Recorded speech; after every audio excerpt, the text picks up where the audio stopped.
Hi there, I'm Sable Aradia. Today is July 8th, and I'm doing an update on my experience with the Okanagan Regional Library Vernon Branch's Summer Reading program and the challenges that I'm doing at worldswithoutend.com. So, I finished this book yesterday, and general impression, it's a science fantasy that takes place in contemporary near future period. I really liked it. It was quirky and different and interesting. When you start reading it, you get the impression like it might be teen fiction, and the characters are children for probably about the first half of the book, and every adult is a jerk, and you're kind of going, yeah, I read this plot in Harry Potter, right? But actually, you didn't, because it gets very interesting later on. The second half of the book is kind of what happens as a result of what occurred in the first part of the book. And a lot of tropes that you're expecting to manifest don't. I mentioned that it qualified for the Apocalypse Now challenge. Yeah, the end of the world is climate change combined with kind of a duel between magic casting witches and the ultimate super genius science geek messing with quantum physics.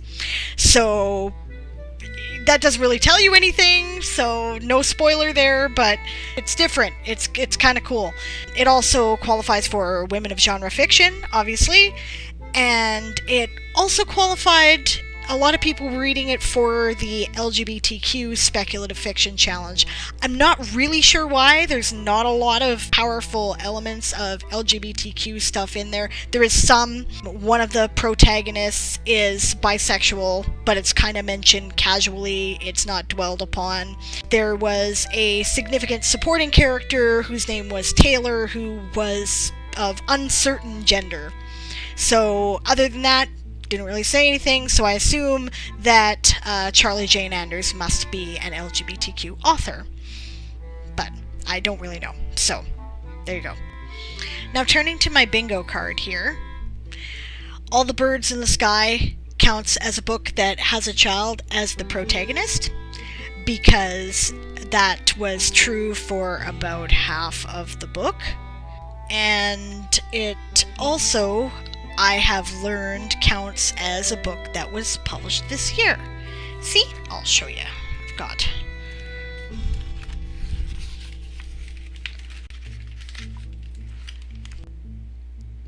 See, there you are. Copyright 2016. I was going to count it towards by a female author, but I think I'm going to save that because that will be a less difficult criteria to fill. I'm going to count it towards features an animal instead. The birds in question were significant to the plot, in particular a parliament of birds, and there were a couple of characters that stood out there. So, and I've got my handy-dandy little bingo dabber here, which was an epic quest to find in my town since the bingo hall closed, so that was fun. But I finally found it at a dollar store, and cost me all of $1.25. It says, shake well before using, so I'm gonna do that. Alright, and...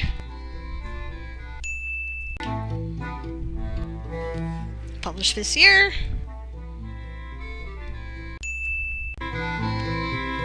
Child is the protagonist. And features an animal. So there we go, 3 done. What am I going to read next? Well, I think I'm going to read this one. This is The Return of Tarzan by Edgar Rice Burroughs. And I'll be doing this one takes place in Africa, and part of a series. The series is called The Adventures of Lord Greystoke, and of course most of us are at least passingly familiar with the story of Tarzan, the feral child, Lord of the Apes, and all that sort of thing. It's kind of a problematic read for the 21st century because Burroughs, of course, had a lot of the attitudes of his time period, which was to say sort of a colonial sense of manifest destiny for the British white man, right? So it's a little racist, more than a little racist, definitely a little sexist, and you have to keep that in mind when you're reading it.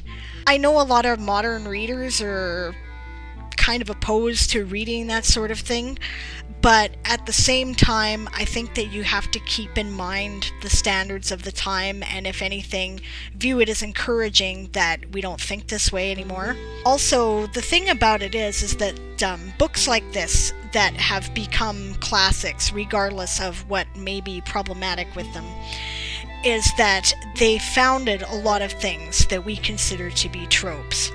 When I read the first book in the series, I think that was Tarzan, Lord of the Apes, I was really kind of just surprised at all the different things that I'd seen as kind of standards of modern fantasy or even science fiction literature, but they weren't tropes when Burroughs did them, right? He kind of invented it. This is why we do this stuff this way, is because he did it this way and it worked. And obviously it still works even now. I might take a break in the meantime though, because I got this one out of the library first and it's due back earlier. This is Alas, Babylon by Pat Frank. Although I probably could do this for recommended by a friend. I might do that. I got it out for my Apocalypse Now challenge, so it will be part of that. I doubt that Tarzan will tie into any of the Worlds Without End challenges that I'm currently doing. I'm pretty sure it's not an award winner, it's not high fantasy, and it's no brand of science fiction. So, now I was going to read this one for the non-fiction challenge. This is Making Witches, Newfoundland Traditions of Spells and Counterspells by Barbara Rieti. I think it's Rieti. It's R-I-E-T-I. And I was also going to do this by a Canadian author. But I looked back at my Goodreads information and it turns out that I started this a little early. The day that the reading program started was June 10th and I started reading this on June the 1st. So it will not be able to count. So I will have to find something else that is non-fiction to do. Well, I guess that's it for now. Once again, if you want to follow my progress, you can follow me at my YouTube channel or on my blog, and I will put links to those in the video description. There will also be links to the Worlds Without End Roll Your Own Reading Challenges and the Vernon Library's Reading Challenge for the summer. Okay, and I guess that's it. Talk to you later. Bye!